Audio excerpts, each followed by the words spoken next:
two British agents, Coop, played by Terence Cooper, who actually he could have played the role himself, and the detainer, played by Delia Lavey.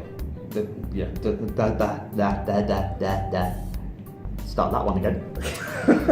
That's one for the outtakes. Indeed it is.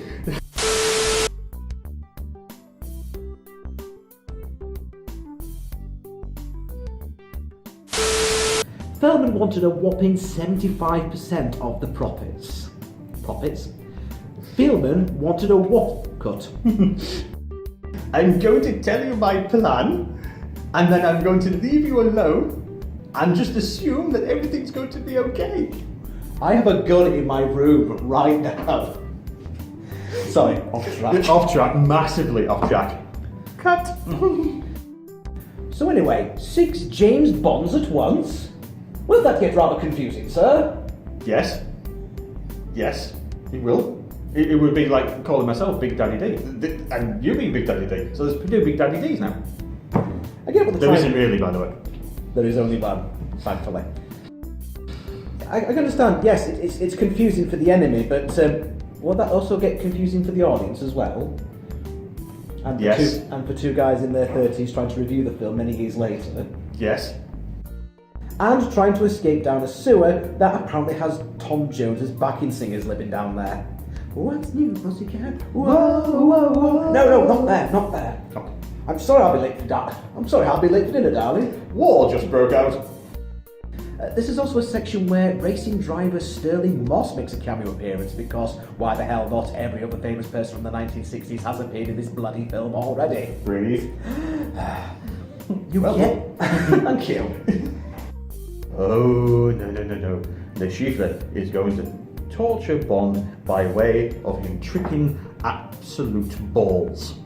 Welcome to the 60s, folks. Far out, man. Clever cutting and editing of the film tries to build up the suspense going on between 2 parallel plots, but these parallel plots never really actually converge at any point. And a lot of the details I pass over are completely forgotten. Characters come and go throughout the movie, with some appearing at the start of the film and then disappearing completely before popping up again at the end. In many ways, it's like one of those old Godfrey Ho ninja movies, except with better music and a shitload more money.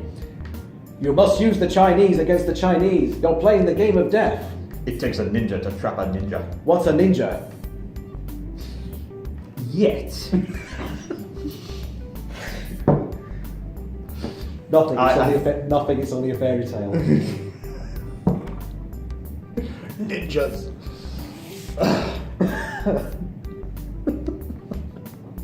We're going to have to do a Godfrey Ho film. So I think we might have to. We might have to do a Godfrey Ho film. Sorry, ladies and gentlemen, this is going to get cut out. This is going to be outtakes, but we'll do a Godfrey Ho film. Yeah. Yet, for everything that we've been saying about the film, this film is actually very... Don't talk softly, come on. Sorry. That'll be fine. Everything will be fine. Don't worry about that now, Austin. And the same goes for you at home. That's the thumbnail. I mean, the sets are beautiful. It was shot beautifully. The women, oh my God, the women. It's just filled with beautiful women. Apparently, Fieldman said, "I don't want any dogs in my film," which is an incredible sexist thing to say. Yes, massively so, especially in this day and age where we are in 2018, David.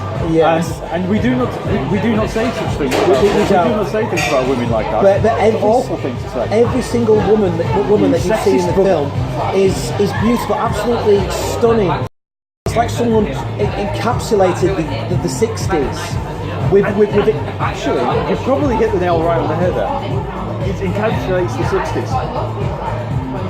As far out as we can take it. Yes. Let's just do it.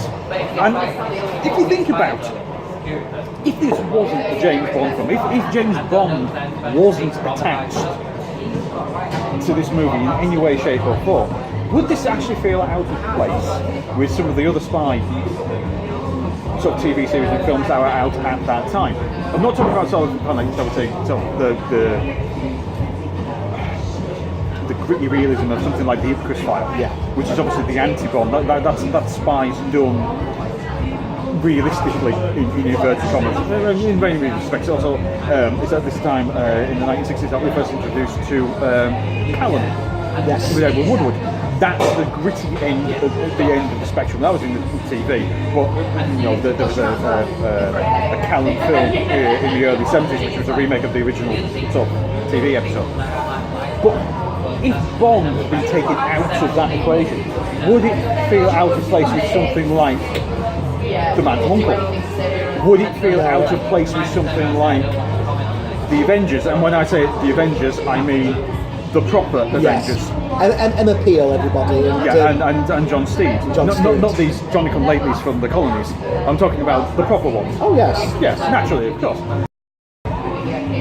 It kind of fits in with that sensibility. It kind of fits in with that. But problem, they've attached it to James Bond. And I think that's where the problem comes from. But you say that, I mean, I think because it does have that Bond, that James Bond label attached to it, I think that's why it's gained its sort of notorious reputation that it has. The fact nobody would have given it a second look if it didn't. That's it. Have James Bond because it has the James Bond name attached to it. Whether you like it or not, you have to acknowledge this as a James Bond film. Yes. Yeah. Whether you like it or not, whether Broccoli and Saltzman like it or not, this was a James Bond film. It was just a particular story that they did not have the rights to make. I think we touched about it in the main review when we started talking about Austin Powers and the various bits and pieces that you can actually see from Casino Royale that actually do move into Austin Powers. Yes. Now, it's interesting that sort of when Mike Myers was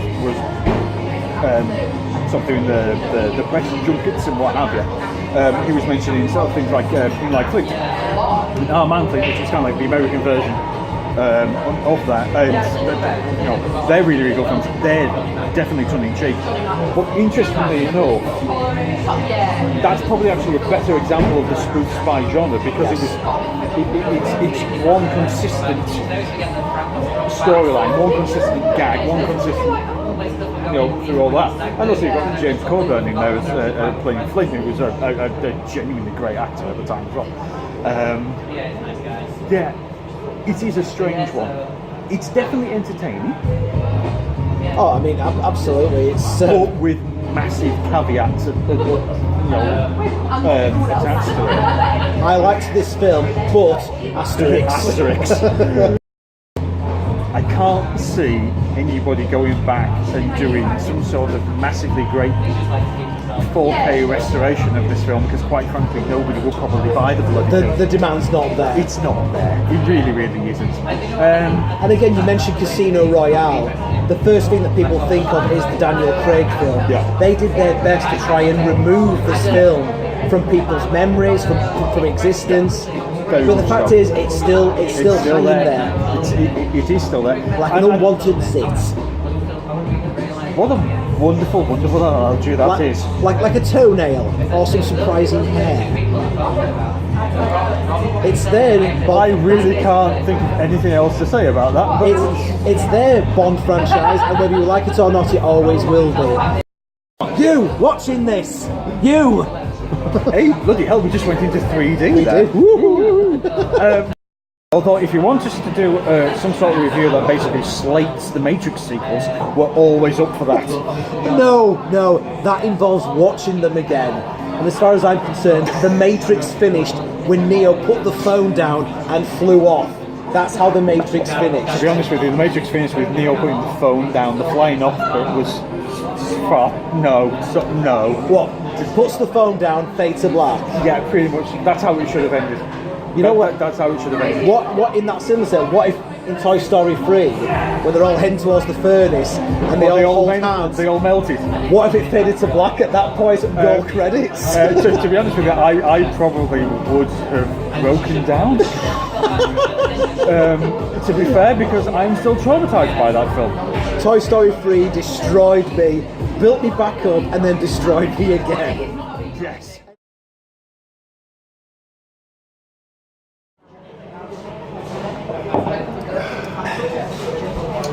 pint, that. Fuck off.